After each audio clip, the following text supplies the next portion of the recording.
माझे फेवरेट वणीकरांनो, मागील काही दिवसात शहरातील चाललेले राजकारण या विषयावर बनवलेल्या व्हिडिओजवर जोरदार प्रतिसाद दिल्याबद्दल आपले प्रचंड आभार. काहींनी टीका केली तर काहींनी समर्थन केले, काहींनी स्वतःला नॉर्मल ठेवले, पण काहींचे या कडक थंडीच्या दिवसातही डोके गरम झाले.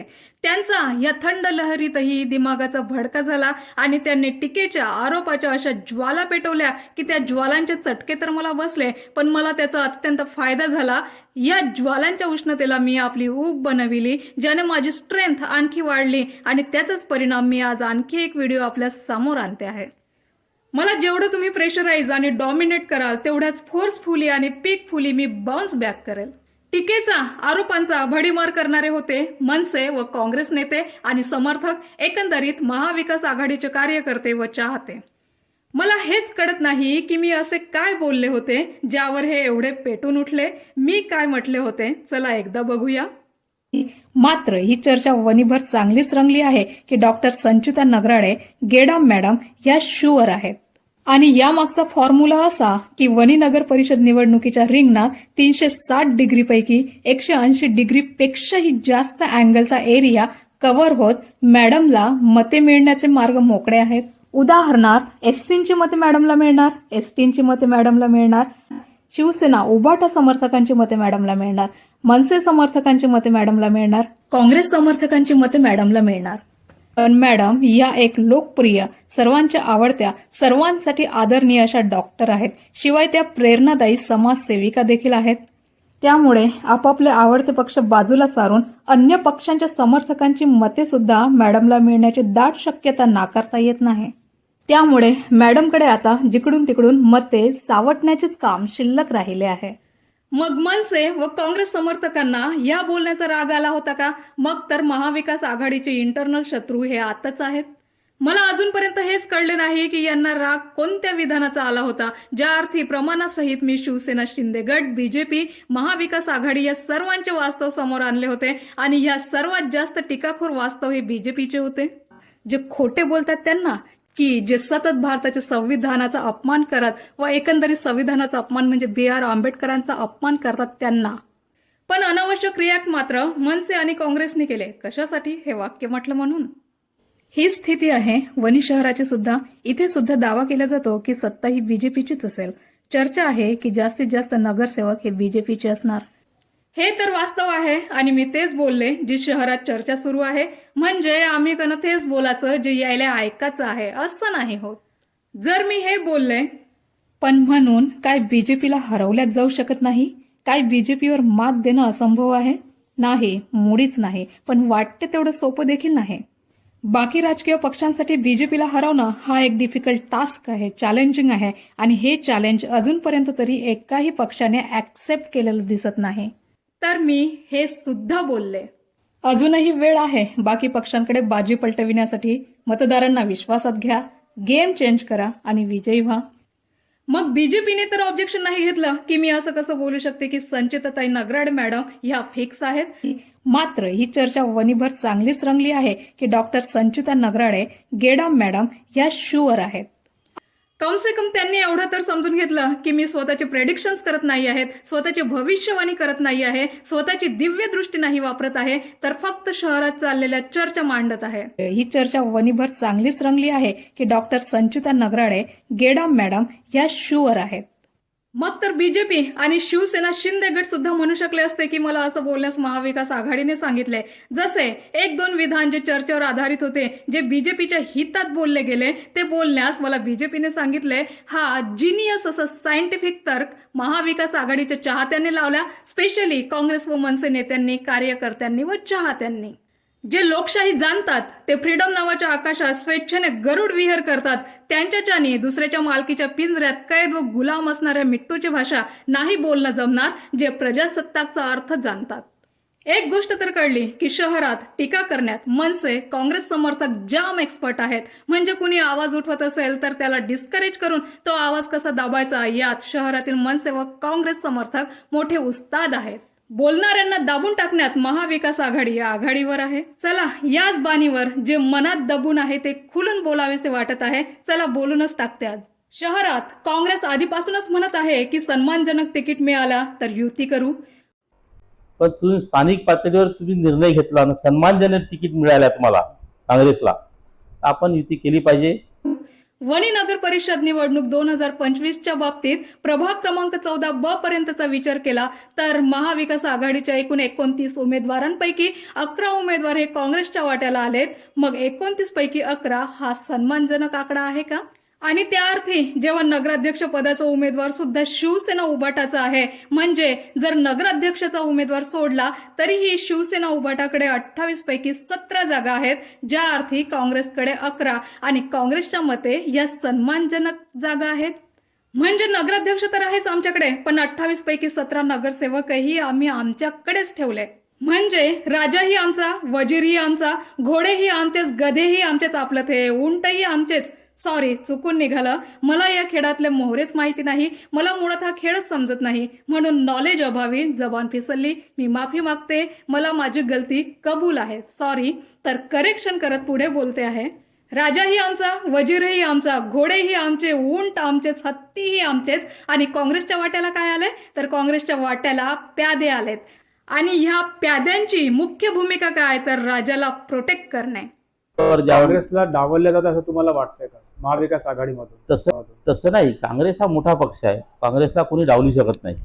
विचार करा, जर या सैनिकांनी आपली पोझिशन घेतली नसती तर हा राजा संकटात सापडला असता. जर हे सैनिक हटले असते तर बीजेपी आणि शिवसेना शिंदे गटकडून या राजाला डायरेक्ट चेक होता. मी तर म्हणते काँग्रेस कडूनही थेट अटॅक झाला असता या किंगवर, जर काँग्रेसच्या वाट्याला आलेल्या फक्त 11 जागा जुगारून दिल्या असत्या.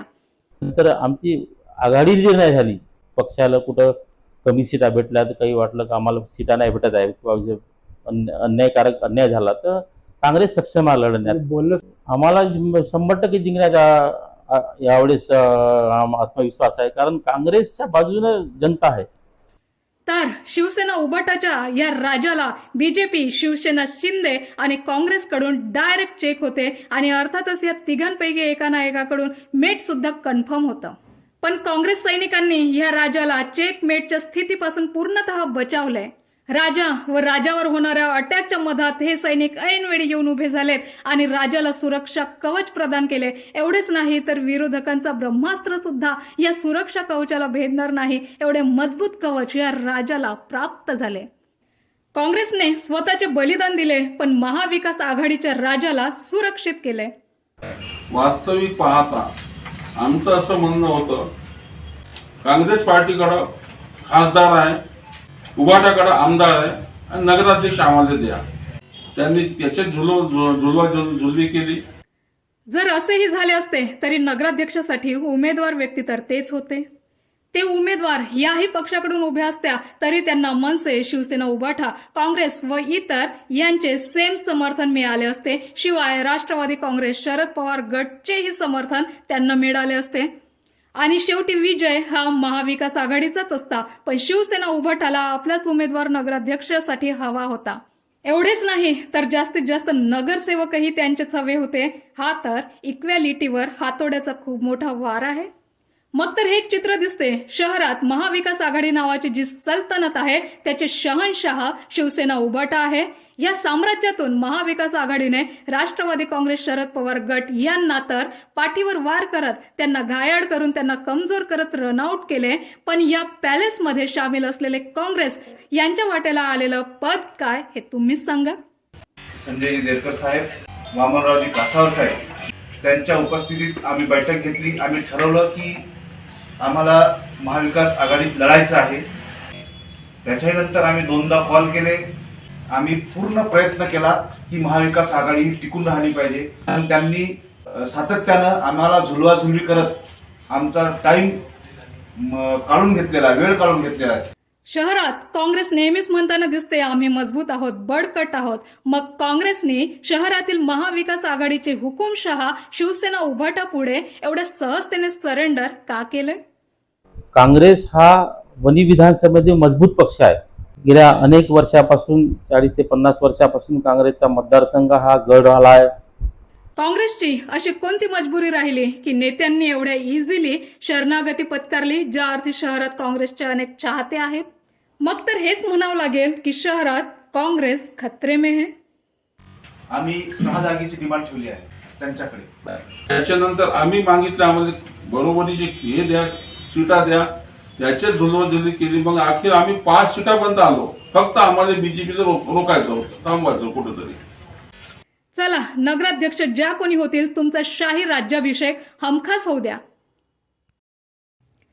पण त्या सोहळ्यात शहरातील संपूर्ण जनतेच्या वतीने असं तर मी मुळीच म्हणणार नाही, कारण आम्ही आम जनता मासूम असतो, अज्ञान असतो. आम्हाला हेच माहिती नाही की आमच्या संविधानात आमच्या सर्व संविधानकारांनी व संविधानाच्या मूळ शिल्पकाराने आम्हाला कोणकोणते फंडामेंटल राईट्स दिलेले आहेत हेच आम्हाला आम जनतेला माहिती नाही. पण नगराध्यक्ष व नगरसेवक म्हणून तुम्हाला नक्कीच माहिती आहे, कारण तुम्ही समाजाचे हित जोपासणारे जिम्मेदार घटक असता. म्हणून एवढंच म्हणू इच्छिते की तुमच्या विजयाच्या सेलिब्रेशनमध्ये आमचे फंडामेंटल राईट्सचे व्हायोलेशन्स होणार नाही अशी आपणास आग्रहाची विनम्रपूर्वक विनंती करते.